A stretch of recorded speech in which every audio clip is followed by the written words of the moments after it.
Bismillahirrahmanirrahim. Assalamualaikum warahmatullahi wabarakatuh.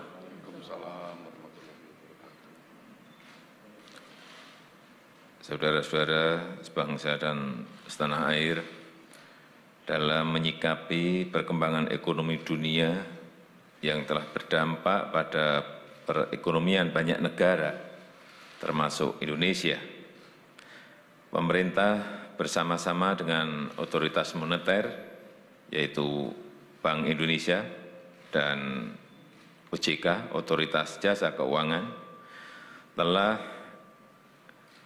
bersama-sama melakukan langkah-langkah dalam upaya menciptakan kondisi ekonomi makro yang kondusif. Telah dilakukan upaya stabilisasi fiskal dan moneter, termasuk di dalamnya adalah pengendalian inflasi.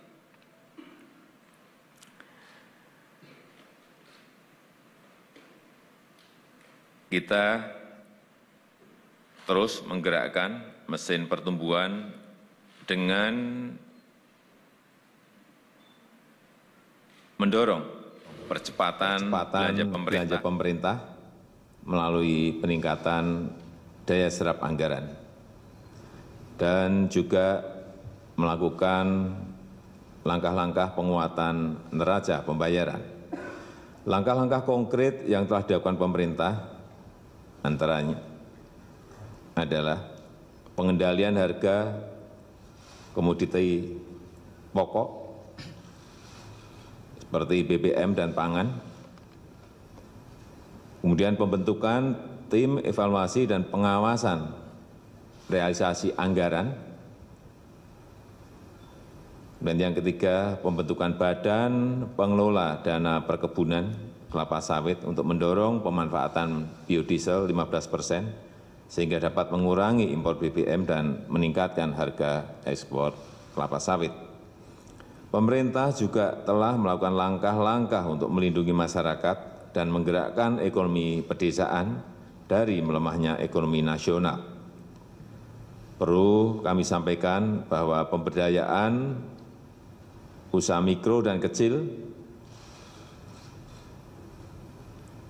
telah diberikan penyaluran kredit usaha rakyat dengan tingkat suku bunga yang rendah, yang dulunya 22-23% menjadi 12% yang disubsidi dari pemerintah. Kemudian percepatan pencairan dan penyederhanaan pemanfaatan dana desa untuk pembangunan infrastruktur di pedesaan secara padat karya, dan juga penambahan alokasi beras sejahtera rastra bulan 13 dan bulan 14, artinya ada tambahan selama 2 bulan bagi masyarakat yang berpendapatan rendah. Namun langkah-langkah itu belum cukup. Pemerintah melanjutkan dengan berbagai upaya untuk menggerakkan ekonomi nasional. Untuk itu hari ini pemerintah meluncurkan paket kebijakan tahap pertama September 2015 yang terdiri dari 3 langkah. Yang pertama, mendorong daya saing industri nasional melalui diregulasi, dibirokratisasi, serta penegakan hukum dan kepastian usaha. Ada 89 peraturan yang dirombak dari 154 yang masuk ke tim,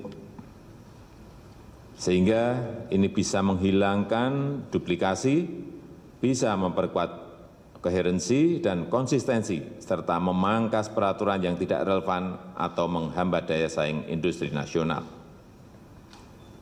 Juga sudah disiapkan 17 rancangan peraturan pemerintah, 11 rancangan peraturan presiden, 2 rancangan instruksi presiden, 63 rancangan peraturan menteri, dan 5 aturan lain.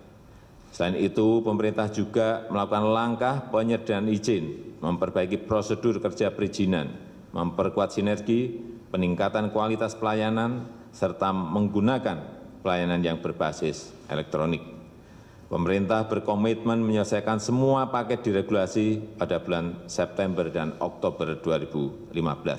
Jadi nanti akan paket, ini paket pertama, nanti ada paket kedua, dan mungkin ada paket ketiga akan secara konsisten kita lakukan terus.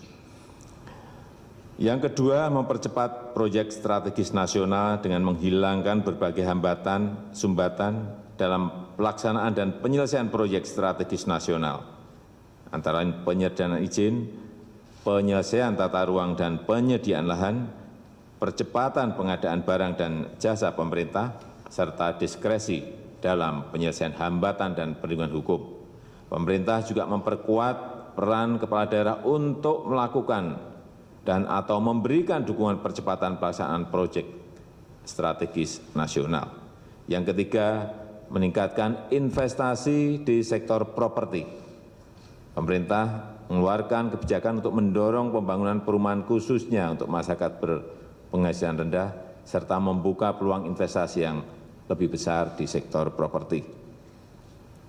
Saya ingin menekankan di sini bahwa paket kebijakan ekonomi ini bertujuan untuk menggerakkan kembali sektor real kita yang akhirnya memberikan fondasi bagi lompatan kemajuan perekonomian kita ke depan.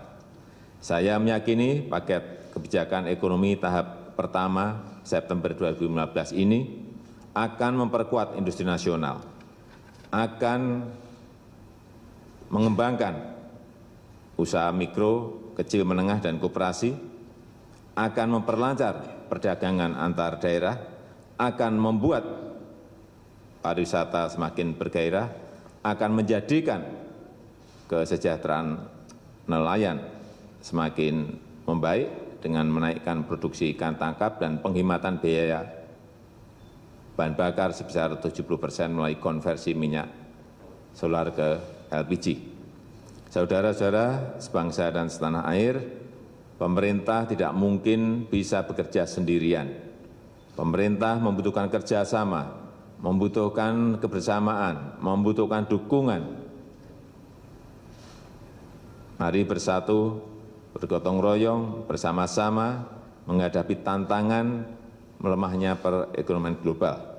Saya ingin menegaskan bahwa pemerintah tidak sekedar memiliki komitmen menggerakkan ekonomi nasional dengan meluncurkan paket kebijakan ekonomi ini, tetapi pemerintah juga sangat serius dalam melaksanakan komitmen paket kebijakan ini. Saya dibantu oleh Wakil Presiden serta seluruh anggota Kabinet akan memimpin langsung pelaksanaan paket kebijakan ekonomi ini, sehingga langkah-langkah terobosan untuk menggerakkan ekonomi nasional benar-benar terwujud dengan baik. Itu yang bisa saya sampaikan. Terima kasih. Wassalamualaikum warahmatullahi wabarakatuh. Untuk lebih detailnya nanti akan mungkin disampaikan oleh Menko Perekonomian. Terima kasih.